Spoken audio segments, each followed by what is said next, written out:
This is the Cleveland Real Estate Investor. On this episode, Mike Ferrante and Mike Reilly give an update on the real estate market and the rental Airbnb market during the COVID-19 crisis. They also talk about changes expected to happen with more people working from home and keeping their distance, and more. All right.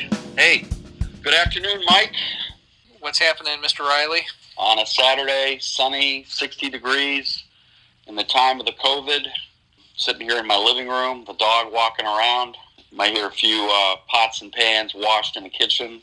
So, all right. Well, hey, the first question that everybody's on the edge of their seats is, how is the real estate business as we go into week 3? Yeah, so I actually just did an update yesterday. I've got that video coming out.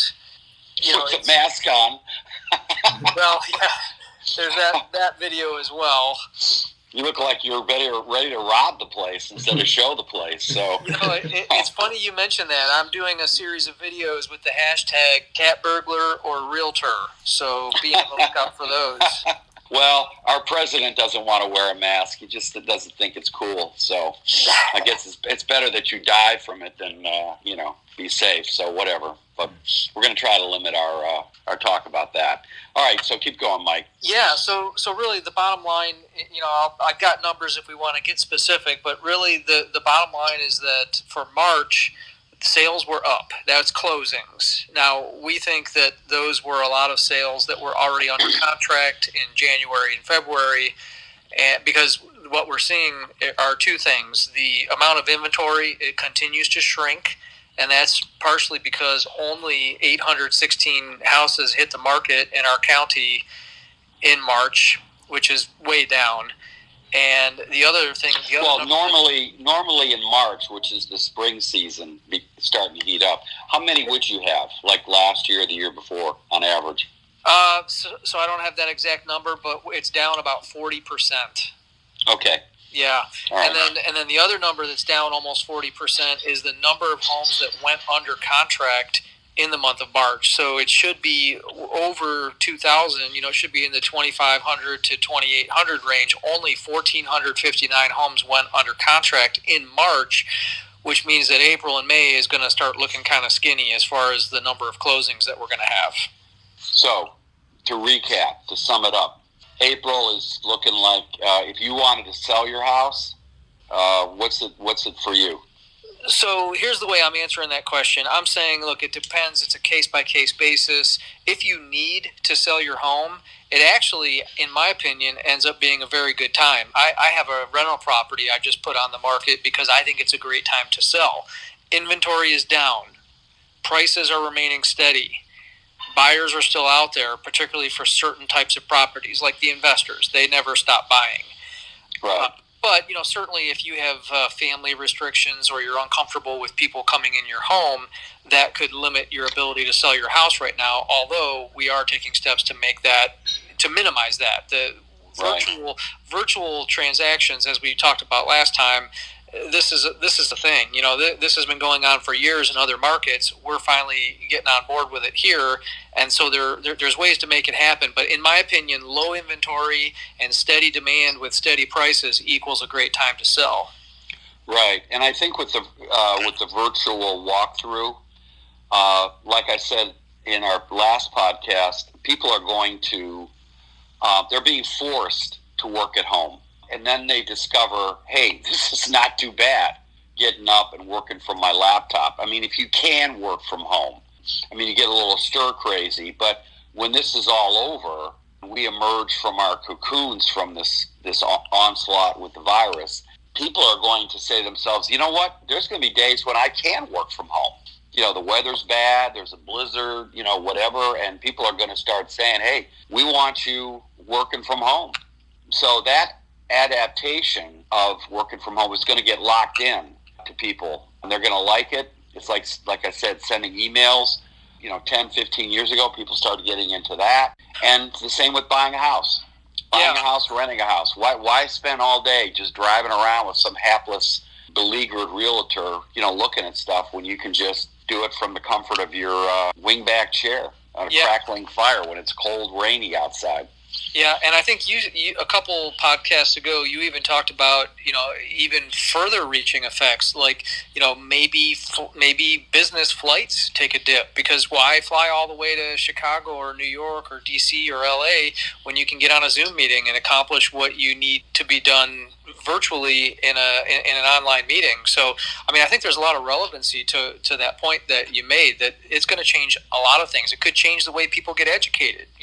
Are we going to see more and more online classes, for example? Right, exactly. Yeah, the ripple effect is going to be huge. And I think for anybody this is not just about real estate, what we're talking about. This is about the destruction of segments of our economy, or the impact, like on travel and leisure, business travel, conferencing, meetings, seminars. It's all going online. Orlando, Las Vegas, they're gonna take, after this is over. They're getting crushed now, but they're going to get a real haircut, going forward in terms of the convention business. Yeah. The NFL draft is going to happen in 3 weeks. I think that was actually a smart move for the NFL, because I think people are a little bit starving for some sports, any kind of sports. They're getting tired of watching the classic games on ESPN. So this will be this is going to be water to a very thirsty guy coming out of the desert. Yeah, I bet the ratings on that are going to be higher than ever. Yeah, and then of course Roger Goodell's going to have to like this. For those of you who follow the draft like we do, he's not going to get booed at this draft when he comes out on the podium. He's getting booed. But, getting back to real estate in Cleveland, because we are the Cleveland real estate investor. So you're saying right now it is a good time to sell your house if you can get that house comfortable for people who do want to come in and take a look at it. An empty house. You buyers out there, maybe you decide to go, shack up with, relatives, or maybe even rent something where you can be out of the house. You're not actually living there. Your thoughts on that? Yeah, so, certainly right now a vacant home is easier to market. So I think there'd be some value in someone with the ability to get out of the house. And I think it's more peace of mind for those sellers as well. The process that you have to go through after a couple showings, coming home, wiping down everything. Even though we're trying to do what we call no-touch showings, where the seller turns on all the lights and opens the doors before anyone arrives for a showing, there's still that worry that, gosh, did they touch a doorknob? Did they touch my counters? So, there's that whole kind of sterilization process that people are likely to want to do after a showing or two. And so the already stressful process of selling your home becomes doubly so, because there's now an additional process you have to go through. But yeah, I love it. So I'm sure what you're alluding to is, do you do a short-term rental for a month while you wait for your house to get under contract? I think it's brilliant.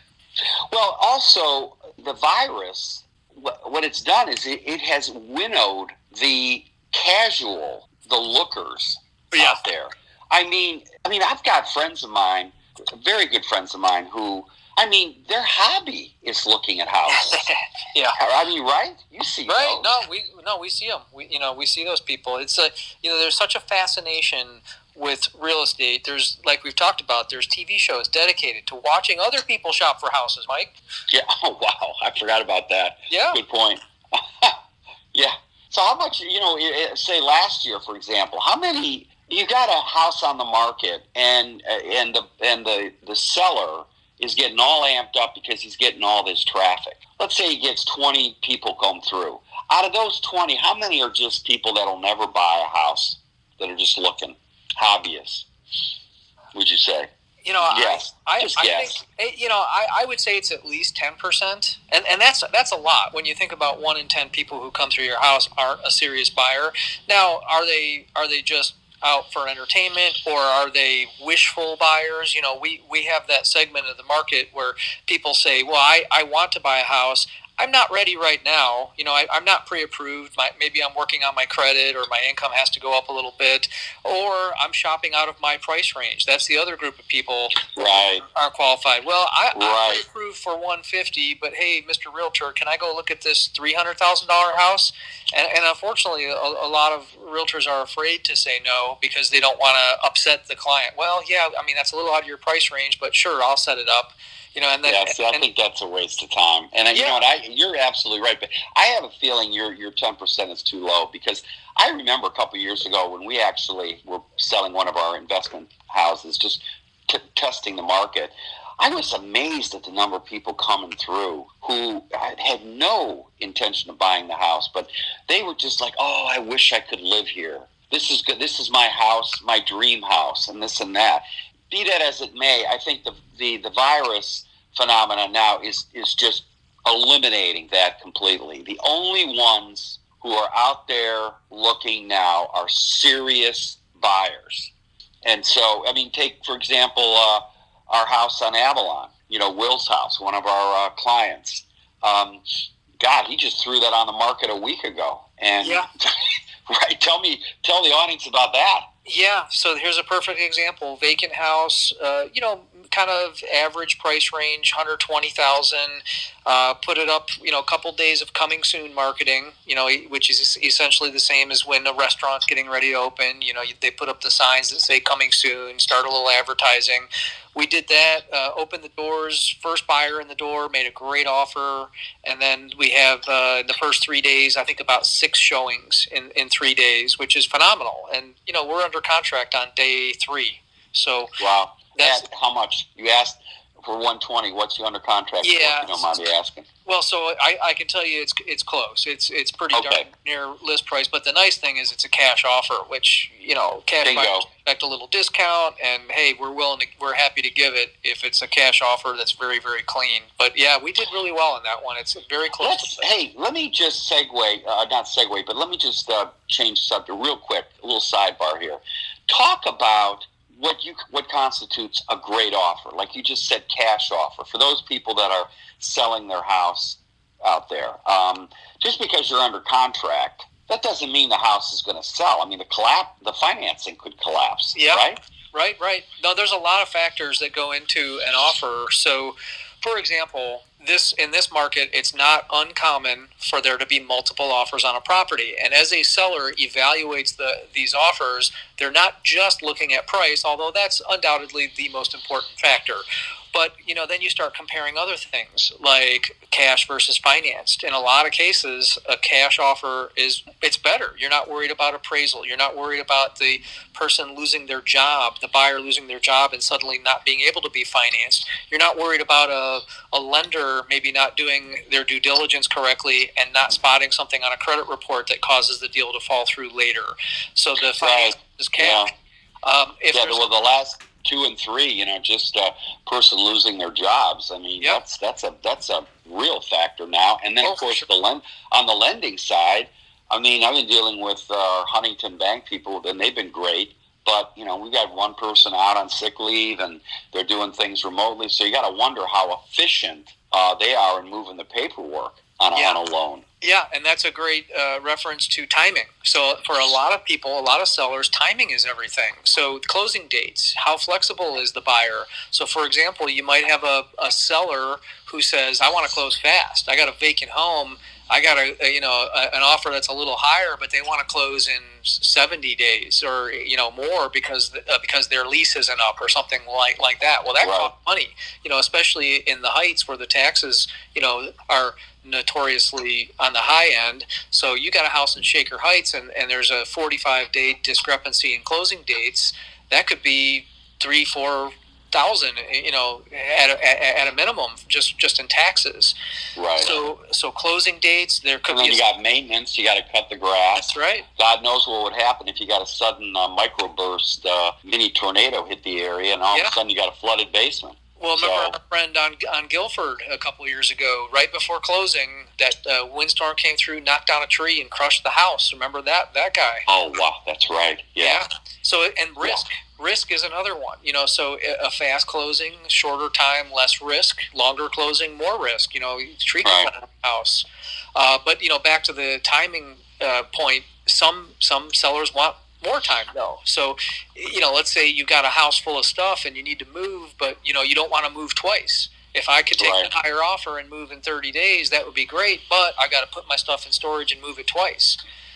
So bottom line is, A, this is a good time to sell, and B, take the cash offer, even if it's a little bit less and a fast close. In many cases. Now, there's that break-even point. I've been on the receiving end of that where I'm looking at a cash offer versus a financed offer, and if it's an investment property I'm selling, I got to weigh that. If it's $1,000 difference, it's probably a no-brainer. Take the cash. But if it's 5, 6, 10,000, where's that point where you say, well, I'm going to risk it. I'm going to go with the financed offer.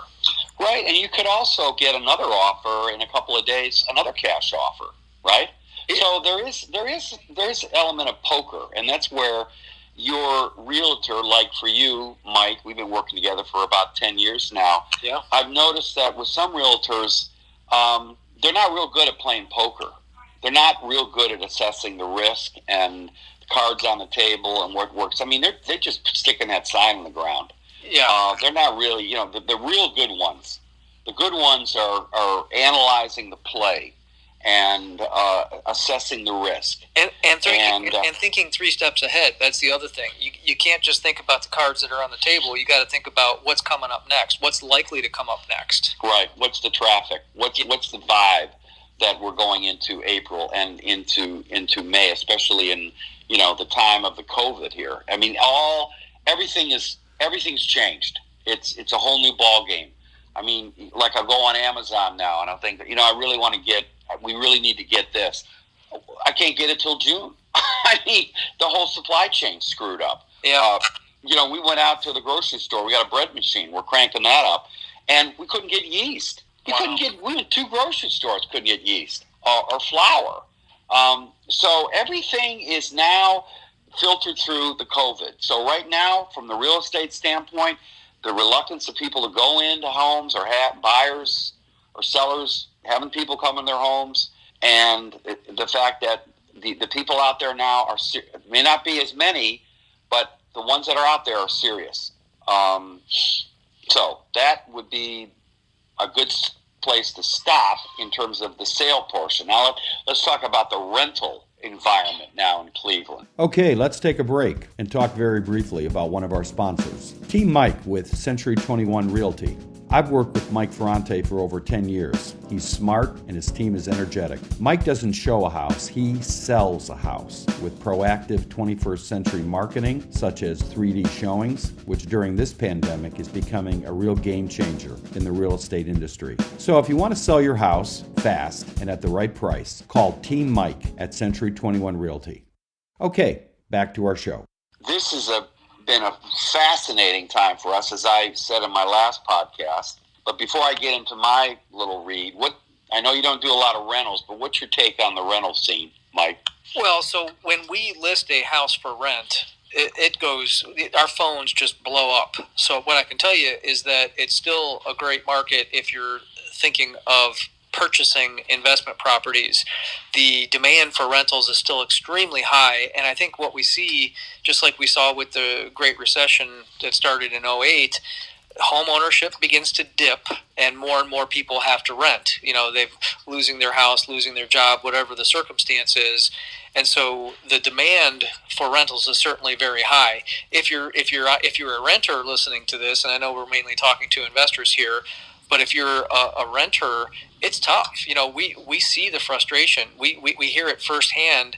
From we put a house on the market, we get 5 applications. Guess what? There's 4 people who are disappointed and pissed off. And a lot of times they want to vent on us, and we say, look, we're sorry, but there were 4 other applications, and unfortunately you weren't the winner. Yeah, and that's where your credit score comes in. And that's where, when you're a landlord and you're looking at those 5 applications and somebody says, quote, I'm working on my credit, that's the kiss of death from the landlord side. They're just. And then that's a relevant conversation when it comes. Our conversation about what constitutes a good offer. You can flip this over on the rental side too. And someone who really wants to put their best foot forward on a rental, there's some things you could do to sweeten the pot for the person who's they quote seller, they're actually the landlord. But what if you went to along with your application, what if you gave a little additional information? What if you told them a little bit about your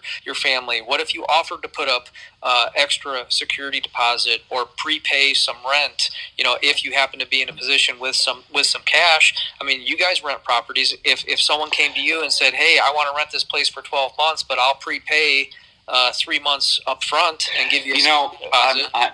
That's a great point. And let me amend what I said earlier about I'm working on my credit. I think you really have to do a deep dive into that if somebody's real serious, because there's a few factors that we look at from the landlord side. One is there are people out there through no fault of their own who, this was probably 8 or 9 years ago, you saw a lot of that. They got suddenly sucked under the undertow of the crash in 2009.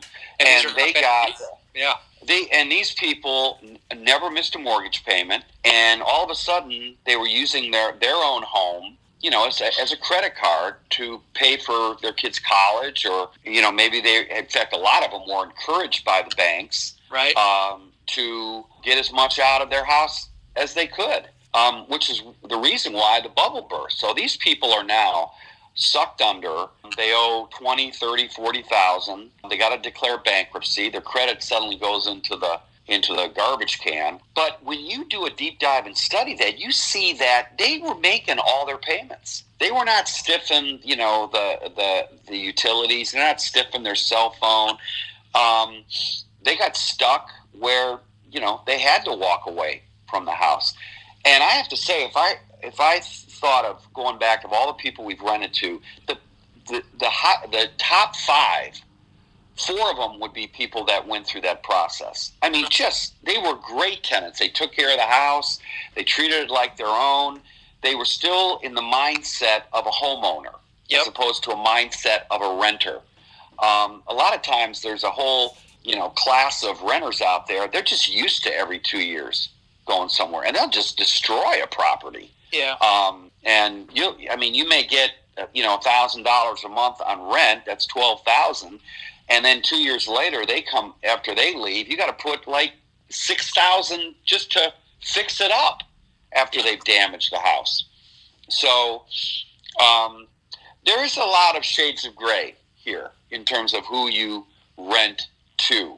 This is probably a good time for me to put on my realtor/broker hat and remind everybody, of course, make sure you know your fair housing laws and comply with all that. Certainly you don't want to violate a fair housing law and end up getting hammered by HUD for a fair housing violation. But, certainly within the parameters of fair housing, there are some things where you have to measure risk, and, these might be some of them. Right. Exactly. And thank you for covering my liability here on this podcast. No, I mean, those are things that I know that landlords are factoring in. I know that. I mean, that's just a fact of life. And even credit score. The thing to understand about all these criteria that landlords use is really the main point is just make sure you're measuring everyone equally. So you can't say, well, my cutoff is 580 or 600 for credit scores. Oh, but you know what? This guy's got a 595, and I like the fact that he's an attorney, so I'm going to go ahead and rent to him. That's when landlords get into trouble, when they start changing their policy on a case-by-case basis. So that's my... that's a good point. If anybody's read The Millionaire Next Door, and let me do I'm not trying to amend what I said, but put a little more context in. I remember when I started my contracting business, 40 plus years ago, you'd work for somebody, maybe lower middle class, very simple house, doing some work there for them, maybe $1,000 worth of work, doing some repairs and painting and stuff like that. The money was waiting for you on the table. I was always struck by that. Yeah. Then I'd go out to some, high-income neighborhood, and I'd have to wait a month to get paid. Send me another bill. I didn't get this. Send me another bill. And the reality is, you get people in these high-income neighborhoods, they're living beyond their means. They're robbing Peter to pay Paul, where the person that on the surface doesn't look like they have money. Well, they don't have a lot of money, but I'll tell you one thing, they don't also have a lot of debt. So that, when they're hiring you to do something, I mean, they've already have the money put aside for that. So, again, for the renters coming in, I mean, you really have to do a sophisticated x-ray on looking at the rent history.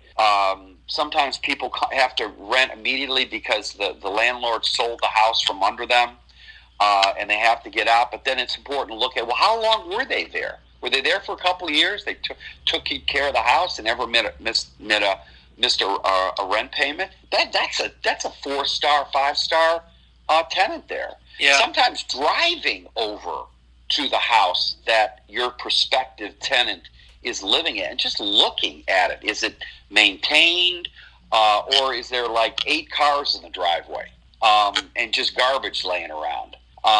You don't want to bring that tenant into your well kept up house. Yeah, I know landlords who've told me that part of their application process, and again, they do this for everyone, is that they'll do an in-person interview with the prospective tenant at their current residence. Now, I never did that, but I understand the value there. I mean, how much could you learn about someone by visiting them at their current home and just I like that. checking them out? Again, I don't know that I assume that it's legal. I don't think you're violating any fair housing laws, but to say that this is part of my application process and do it for everyone, interesting idea, isn't it? I like that because I know from a contracting side, I've gone into some homes that are owned by outside investors. They said, hey, we need to get things cleaned up, and you walk into that kitchen, and that kitchen hasn't been cleaned in a year. Yeah. I mean, the stove is greasy, it's dirty. There's, nobody's cleaning up there. The floor is beyond cleaning. It needs to be replaced. You see broken windows. You see just the rooms are just filled with junk. And these people are just ready to just move out and move on. So I think, you learn a lot going over there and seeing it. Whether you want to go to that extra due diligence, if you're an outside investor, I don't know. It's a tough. I never did it, Mike. I just never found the time in the day, because if I was going to do it, I would have to do it with everyone. But one other thing that came to my mind as you were talking, and I know your intent here wasn't to make this the Avoid Liability podcast, but we were talking about selling during the time of COVID, and we were just having a conversation with our attorney, the attorney for the brokerage, the Century 21 Homestar brokerage, and she was mentioning to us, to really be careful right now because, imagine this. I've got an occupied rental, and I decide, I want to sell it. And so I start giving the tenant notice, 24-hour notice, showing, 24-hour notice, showing, and 6, 8, 10 people. Oh, I know where you're going. You know where I'm going? Go ahead. I know. And then next they're bringing in the COVID. Yeah, these people. And so our attorney advised us to be really careful about that, because what are you going to do if that tenant says, they put me at undue risk. It wasn't necessary for them to sell this house. It wasn't necessary for them to show it. And now my whole family's sick. And, God forbid someone dies. The husband dies and they now no longer support the family. And they point the finger at you saying, I think, we were self-quarantining. You guys must have brought it in. I'm suing you because you killed my family member. I mean, that's a really extreme case, but it's another thing to think about during this time. Yeah. Exactly. Let me throw one other thing at you, which Lindsay, who runs the rental side of our business, mentioned the other day, and I'm seeing this too. Is we're getting people coming in, and this is going to be the last part of our podcast, but we're getting people coming in from New York. We have already had 3 bookings from New York, and we just got another booking from Washington, D.C. Now, all these people have one thing in common. They're living in hotspots areas or in areas where the the health industry is severely stressed. Yeah. So they're coming into Cleveland, which Mike DeWine has done a great job, our governor. He's worked hand in glove with the Cleveland Clinic and university hospitals, and we're beginning to flatten the curve. The Cleveland Clinic did a great job stocking up months ago. Months ago, they were stocking up in late January when they started getting briefings on, the virus moving west. Unlike, our current president, who seems to have missed that. But again, not going to go there. But the clinic, working with Republican Governor Mike DeWine, hand in glove, they stocked up at late January.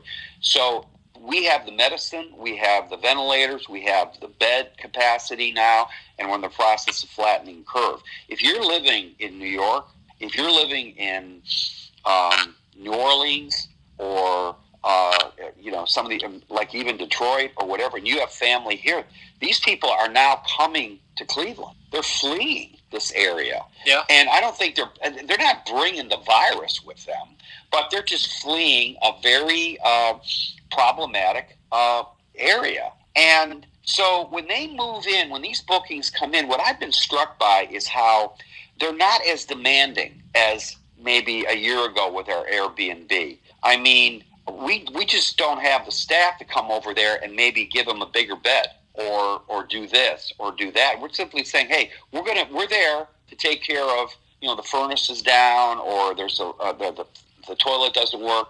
I mean, our manpower, essential services are going to take care of that. But people are like, you know what? I just want someplace to stay. I mean, the expectations are a lot lower, and the appreciation of having a place to come to is a lot higher. Yeah. So the motivation is different. Mm-hmm. Are you seeing anything like that on the buying side?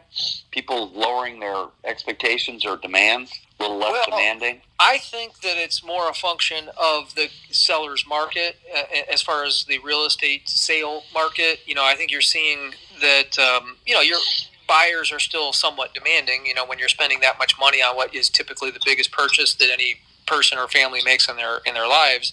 But that said, I'm seeing homes go under contract or in multiple offers that, a couple years ago, they would have been struggling to get one offer, let alone multiples. So I think it's more a function of the lack of inventory on the market. Buyers are settling, I guess, is a good way to sum that up. Right, exactly. I want to add one final note is we were talking about people coming in from New York.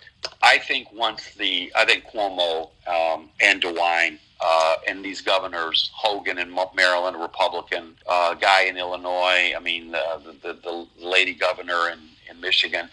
These people have just done a great job, phenomenal job of working 24/7. But as they flatten their curve, as they get over as Cuomo says, they're at the apex, they're on the other side of the mountain, you're going to see the South really get hammered in the next couple of weeks. They do not have the same healthcare facilities in a lot of these locales. Atlanta does with the CDC, but I can see these whole areas like Florida, Mississippi, Alabama, very lax on getting on top of this. That those locales are going to get hammered, and you're going to get people moving north from the south. As these waves come by, you're going to see a lot more migration. It's almost like, the virus is an army. The army is now, the enemy is advancing on your town, and you're going to see people hitting the roads and fleeing, which I think if you have a rental property, it's going to be very interesting on the short-term rental side, the 3-4 month side, because that market may be very, very strong for short-term rental given those circumstances. Your final thoughts on that? Yeah, I can't disagree. I think down south they had such less urgency as well. Florida, I think, was one of the last states to go on lockdown, right? No, Alabama was. Well, Alabama. The last, but I know we had family down in Florida, and we were asking them, hey, what's going on down there? And they're like, oh, no, we're just being real careful. And we're like, you mean you guys are still going out and stuff? Yeah. So, it just seemed like such a laissez-faire attitude toward the whole thing. Well, the Georgia governor, he's right there. The CDC is in Atlanta. He said yesterday that he just found out that the virus can be transmitted by asymptomatic people. That's been in the news for weeks. Wow. So you have just a whole wide array of states where the incompetency level in dealing with the virus is going to lead to catastrophic impact. I wonder if he learned that on Facebook. I don't know. Well, I know he's now. I know he didn't learn.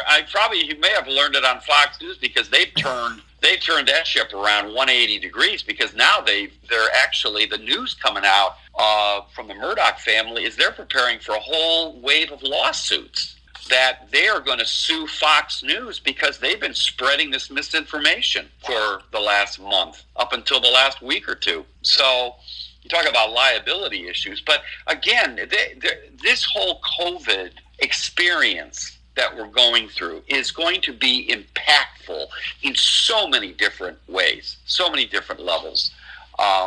Your liability issue that you brought up, with people who are doing showings in occupied area. I mean, who would have thought that? Yeah, right. A couple of weeks ago. Okay, well, I think we've covered all the key bases here. Mike will have another podcast in a week from now, and we'll just keep literally taking the pulse and the temperature of how this crisis is affecting, our economy. But final thoughts is, I think Cleveland is going to be positioned so well coming out of this, because we are one of the leaders in the medical health industry.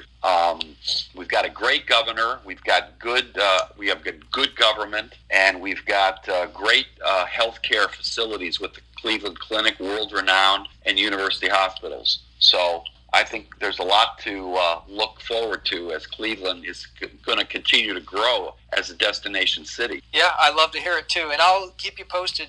Things are changing week by week, so every week I'll be ready with those numbers for everybody who's wondering, what exactly is going on here in the market. I'll be ready. Okay. Well, Amari, you do a nice job with editing this, and we'll talk to everybody in a week with another episode, and continue washing your hands and making sure you've got your 8-foot. I use 8-foot distances, and most importantly, follow what's going on in Italy. A lot of interesting things with the antibody research, where they're going to start releasing people to the workforce if they show signs that they had the COVID and have now developed immunity. So that is really going to be something to watch in the next week or so. So pay attention to Italy. So, and stay safe, everybody. We'll talk to you later. Bye. Bye. Thank you for listening to the Cleveland Real Estate Investor Podcast.